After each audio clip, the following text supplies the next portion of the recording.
Morning, everybody. I want to go over a trade that I used today, which was not directly based off of the ICT Silver Bullet, but was largely a technical breakdown of higher time frame trend. Now let's get right into it. The daily is bullish. It has been.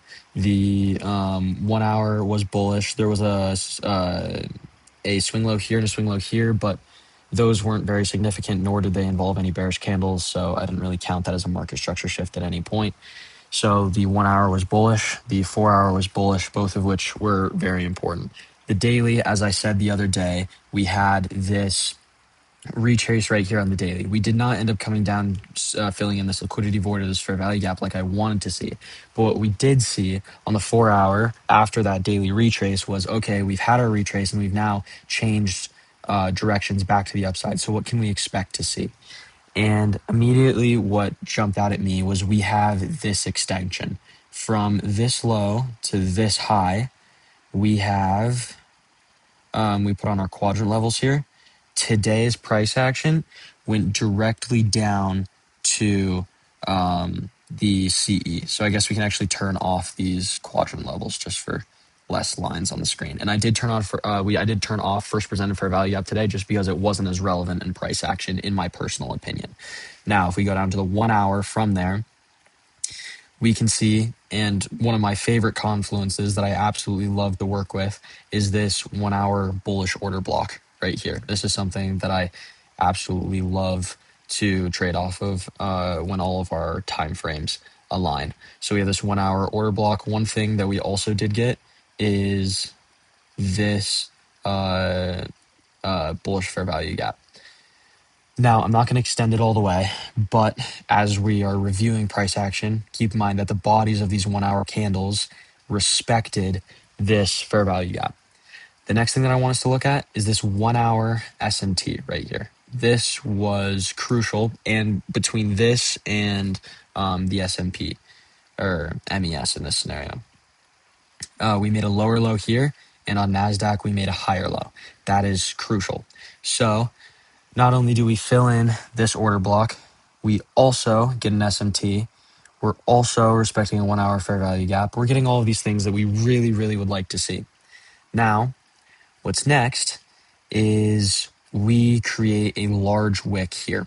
And I know this is hindsight, but it'll make sense how I map this out in real time once we go into our lower time frames, which I'm going to do now. But this is wick theory, which I like to use. But this is a rejection candle. We get a move to the downside that on MES makes a lower low. Here we make a higher low. We sweep order block. We enter a fair value gap, and we get this indecisive candle with a large wick. What we want to see on this next candle is a return to consequent encroachment, respect of that consequent encroachment, and then expansion to the upside.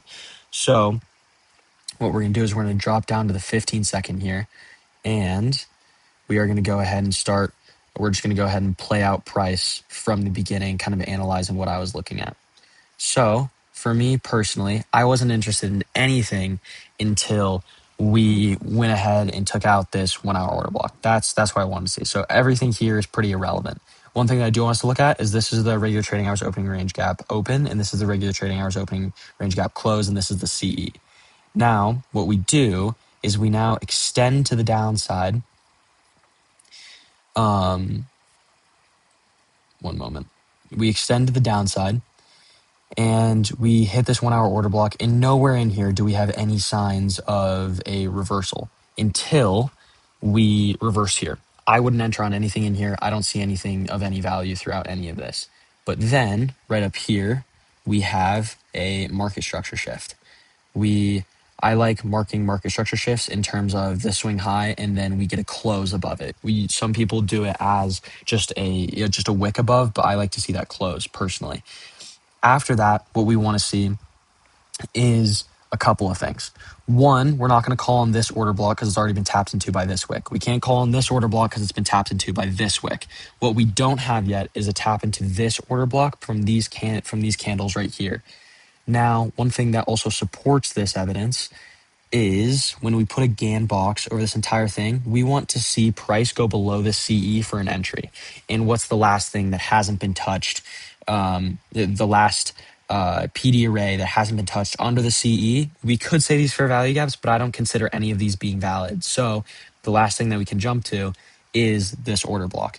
This order block right here, I would mark it out from here all the way over. This is where I would say our ideal entry is. Now, there's a couple other things that exist at this level where these wicks return to. And those specific things are, one, our CE.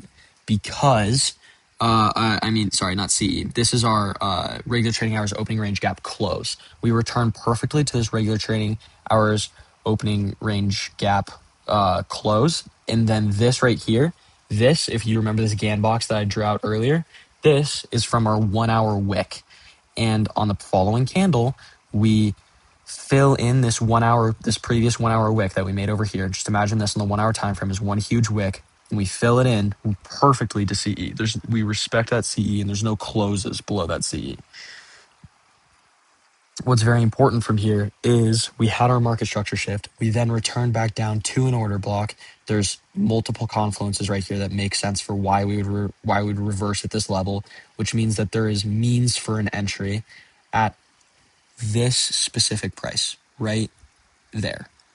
And our lows to be, in my personal opinion, I wouldn't want to see lows. I wouldn't want to see lows below this low here. So I'd go ahead and place my lows right. I'd go ahead and place my stop loss right there. And then I would go ahead and start targeting highs. When we look at highs, we can look at a couple of things. I like to look at the 1 hour time frame and go ahead and start looking at highs such as these up here. I would mainly wanted to see these get taken out just because there is a dense accumulation of the previous day high, the Asia high, the London high, and the previous day highs right above it. So you make this very convenient assortment of highs just based off of the ICT Silver Bullet indicator. So we then have our stop set, and the last thing that we're looking for here is to place our take profits. And that for me is going to be here, one here at this buy side liquidity, and then one up here at this accumulation of levels from the ICT Silver Bullet indicator, and then we'll leave a runner for this last one on the previous day high. Those would be the three that I'm looking for. Those first two would be the most important to me. So we drop back down to this 15 second, and we have our entire play.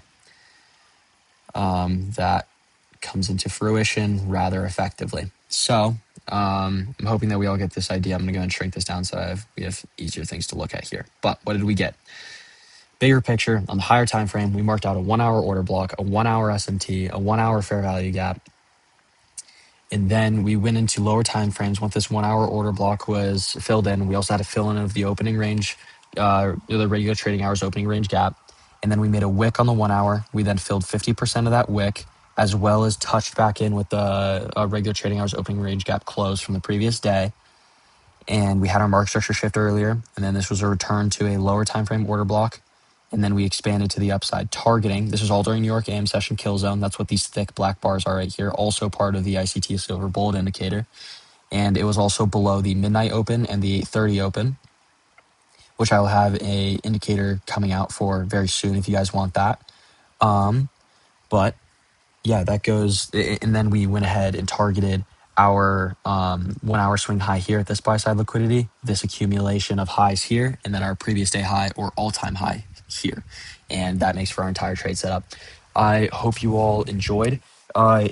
Today was a fantastic day. I did not personally end up trading it because I have AP exams here at school. However, I hope you all enjoyed this breakdown. If you guys want to use any of these indicators today, I did not use the first presented fair value gap just because I didn't feel it was relevant to price action, but I did have it on while I was analyzing price action. If you want any of these top four indicators, they're at my WAP in the description and posted on X. If you guys want to live updates of when I do post and updates that I don't typically send out on YouTube, go ahead and follow my X. But other than that, I will be coming out with a indicator for this 8:30 open and midnight open sometime within the next couple days. So get excited for that. And that will be added onto the bundle as well. So on my WAP. So I hope you all enjoyed. Thank you all for watching. Hope you all are well. Stay safe. Have a good one, guys.